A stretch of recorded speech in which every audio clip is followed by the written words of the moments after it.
بسم اللہ الرحمن الرحیم صلی اللہ علیہ وآلہ وسلم۔ میں گواہی دیتی ہوں اللہ کے سوا کوئی عبادت کے لائق نہیں اور محمد اللہ کے رسول ہیں۔ یا اللہ ان پر، ان کی آل پر اور تمام صحابہ پر برکتیں رحمتیں نازل فرما، آمین۔ آج میں آپ کو 12 ربیع الاول کا وظیفہ بتاتی ہوں جو قرآن کے 30ویں پارے کی ایک سورت ہے۔ یہ سورت چھوٹی سی ہے جس کے پڑھنے کے بے شمار فائدے ہیں۔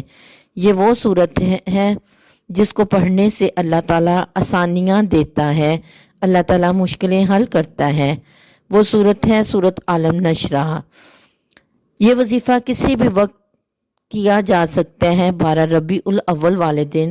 اس وظیفے کو کرنے کے بہت سے فائدے ہیں۔ اس وظیفے کو کرنے کے لیے پہلے وضو کرنا بہت ضروری ہے اور پاک صاف ہو کر نہایت توجہ کے ساتھ قبلے کی طرف منہ کر کے اس وظیفے کو شروع کریں۔ سورت پڑھنا شروع کریں جب وَرَفَعْنَا لَكَ ذِكْرَكَ اس آیت پر آ جائیں۔ یہ سورت کی چوتھی آیت ہے۔ اس آیت کو مکمل کرنے کے بعد درود شریف کی ایک تسبیح پڑھنی ہے۔ کوئی سا بھی درود شریف آپ پڑھ سکتے ہیں، زیادہ بہتر ہے کہ آپ درود ابراہیم جو نماز میں پڑھا جاتا ہے اس کو پڑھیں۔ اس کے بعد جو سورت بچ گئی ہے اس کو پڑھنا شروع کر دیں۔ اس سورت کو پڑھنے کے بعد جب سورت مکمل ہو جائے تو اللہ تعالیٰ سے آسانی مانگے۔ اس آیت کو پڑھنے کے بعد جو اگلی آیت آتی ہے اس کا ترجمہ ہے کہ اے اللہ ہر مشکل کے بعد آسانی دے۔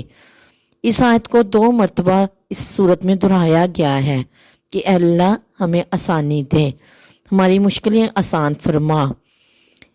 جب یہ سورت مکمل ہو جائے تو اس سورت کے طفیل اور درود شریف کے صدقے اللہ تعالیٰ سے اپنی مشکلوں کی آسانی کی دعا مانگے۔